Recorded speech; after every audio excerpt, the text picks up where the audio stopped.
The Declaration of Independence.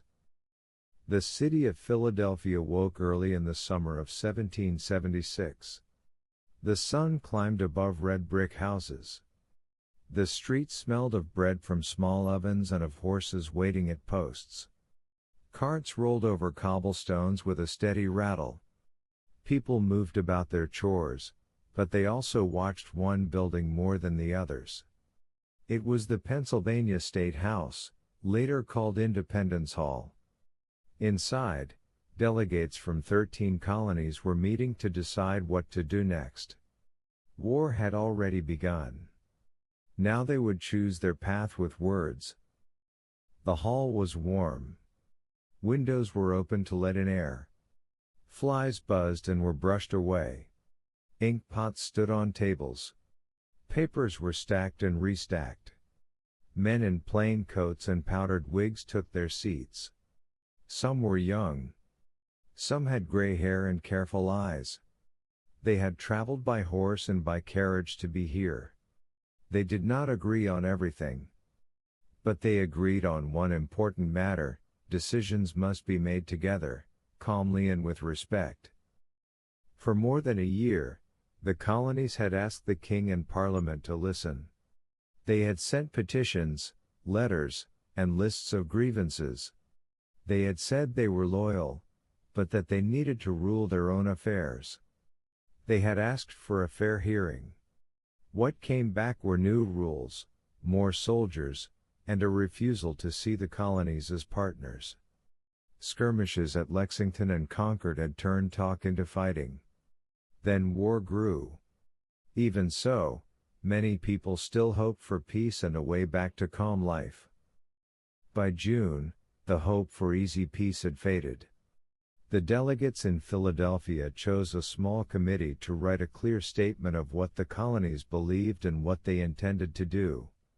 The committee had 5 members: Thomas Jefferson of Virginia, John Adams of Massachusetts, Benjamin Franklin of Pennsylvania, Roger Sherman of Connecticut, and Robert R. Livingston of New York. They met in rooms that were simple and bright in the afternoon light. They talked about order. They talked about rights. They talked about how a government should serve the people. They wanted the statement to be understandable to ordinary readers and persuasive to the world. Jefferson took on the job of drafting the first version. He was quiet in manner and quick in thought. He sat at a small desk in a rented room and wrote with a steady hand. Outside, the city moved at its normal pace. Inside, the words formed slowly and surely. He did not try to be clever. He tried to be clear.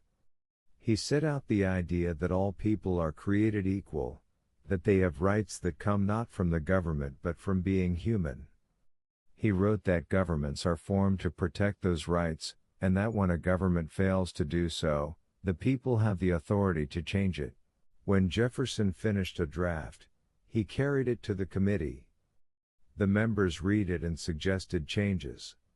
Franklin, with his calm humor, offered edits that made strong lines simpler. Adams pushed for firmness. Sherman and Livingston added their judgment. Jefferson changed words without losing the core. The result was a document that sounded steady rather than loud. It spoke to reason. It listed complaints in careful order. It aimed to show that the step being taken was necessary, not reckless. On June 28, the committee presented the draft to the full Congress. The delegates took the paper in hand and began their own hard work. They debated each section. They crossed out words and added new ones.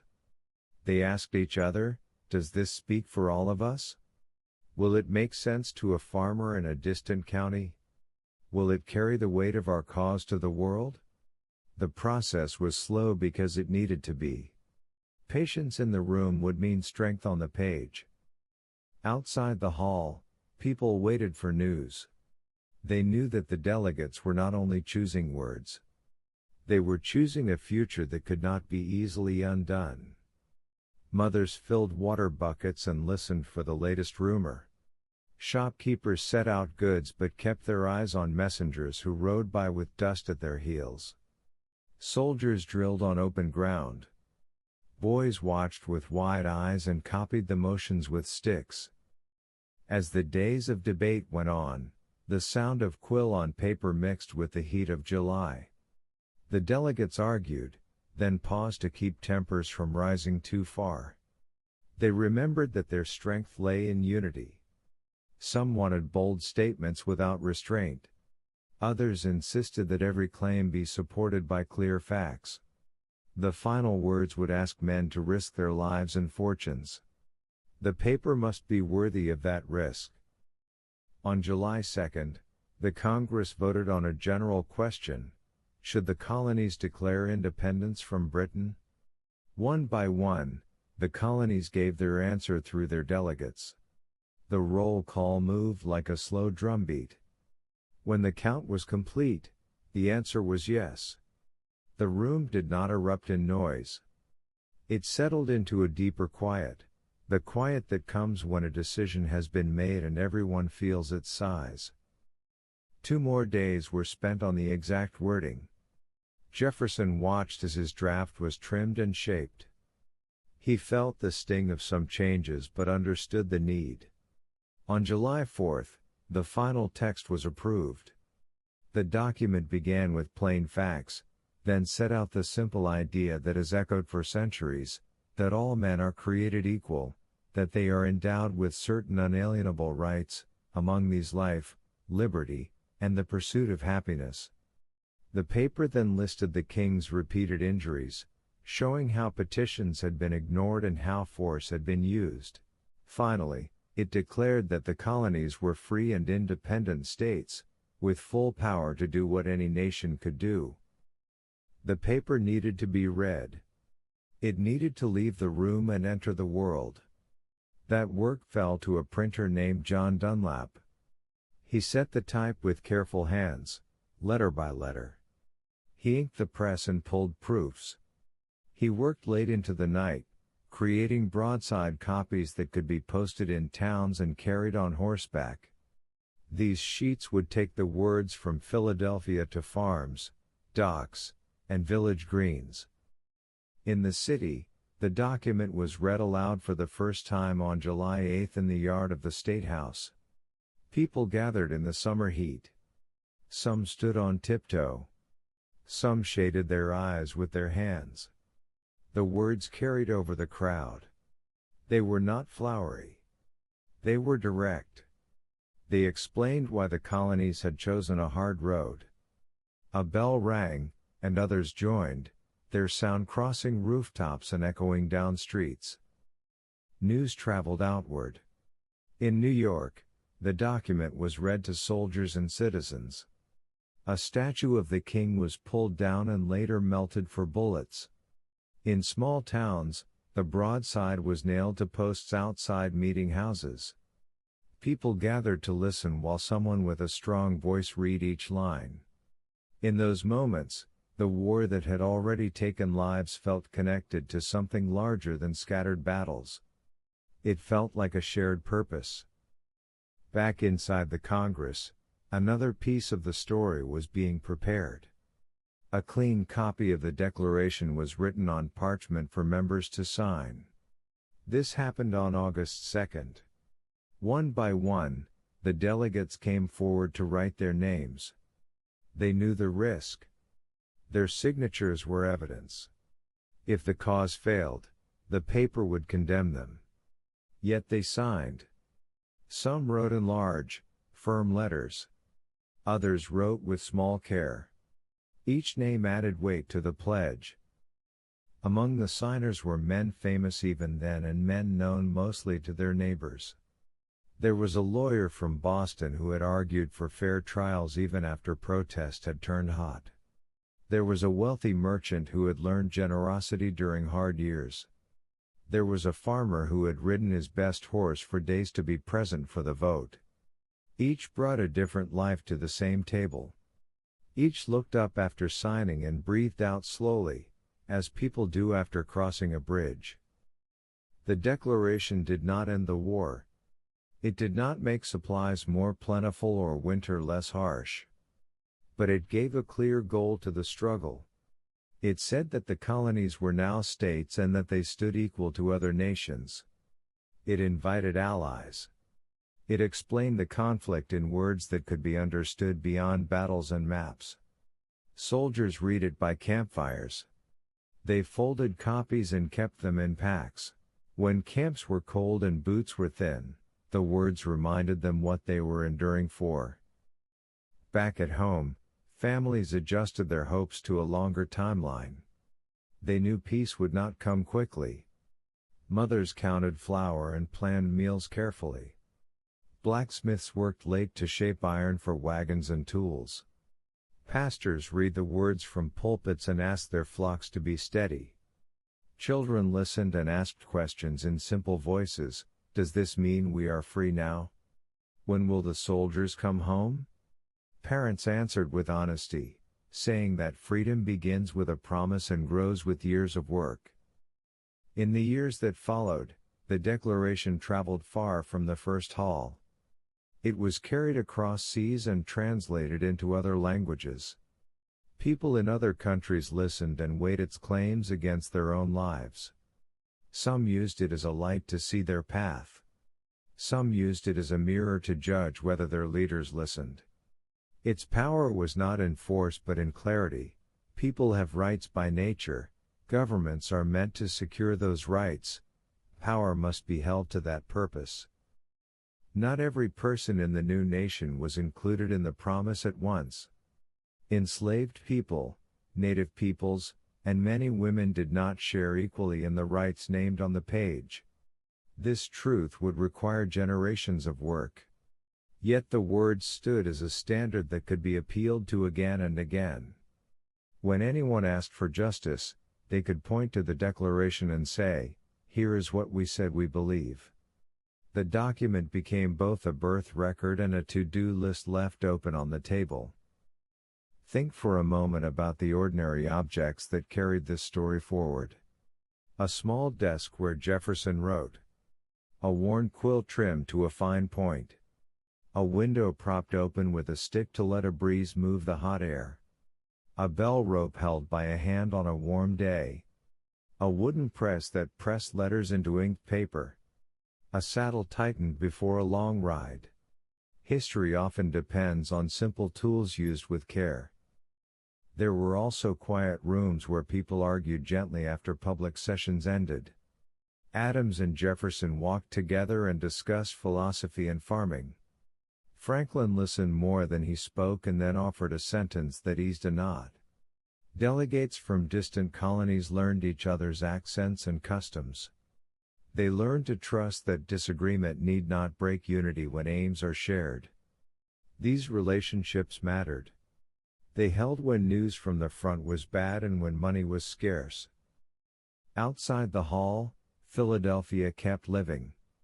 Bakers sold loaves. Children played games in alleys with chalk and string. Gardeners weeded plots behind houses. The city was not frozen by politics. It continued like a river moving under a bridge where important travelers stood. This mattered too, because a country is not only its leaders and its paper. It is also its ordinary days. As the war went on, the Declaration was read at anniversaries.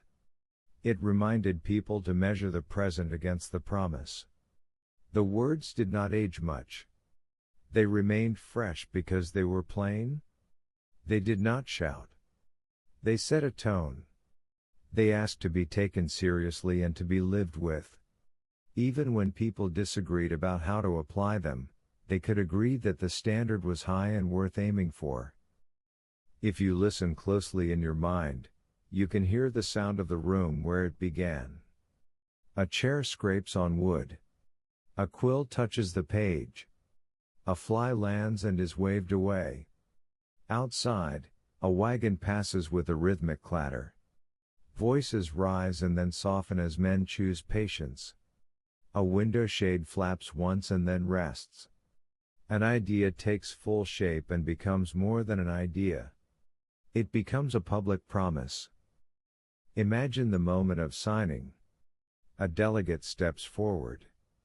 He sees the blank space waiting for his name. His hand does not shake much, but he feels his heart beat in his throat. He writes. The ink shines wet.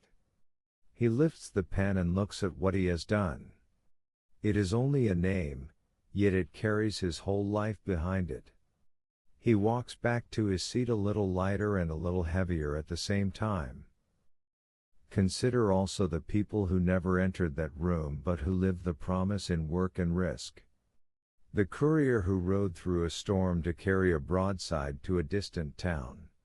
The printer's apprentice who cleaned type and set lines straight by hand. The mother who hung the paper inside a cupboard to keep it safe from fire and mice. The soldier who tucked a copy in his coat and took it out by candlelight to read again when he needed strength. These small acts were threads. Together they made a strong cloth. Some nights the city around the State House was quiet. On those nights, a watchman might look up at the building and think about what was inside it.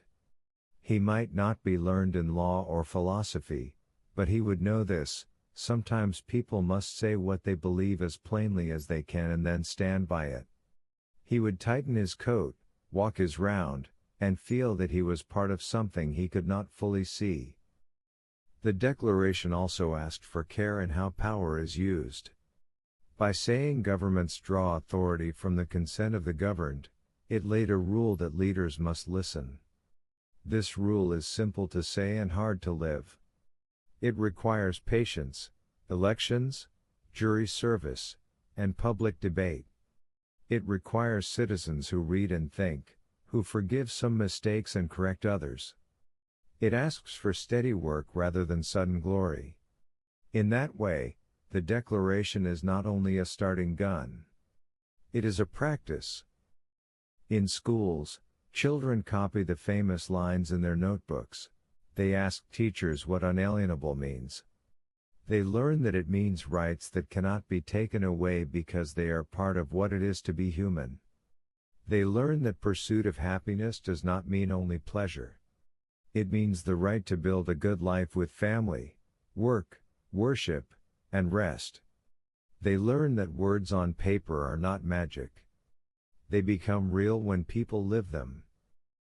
At times, the country has fallen short of the promise.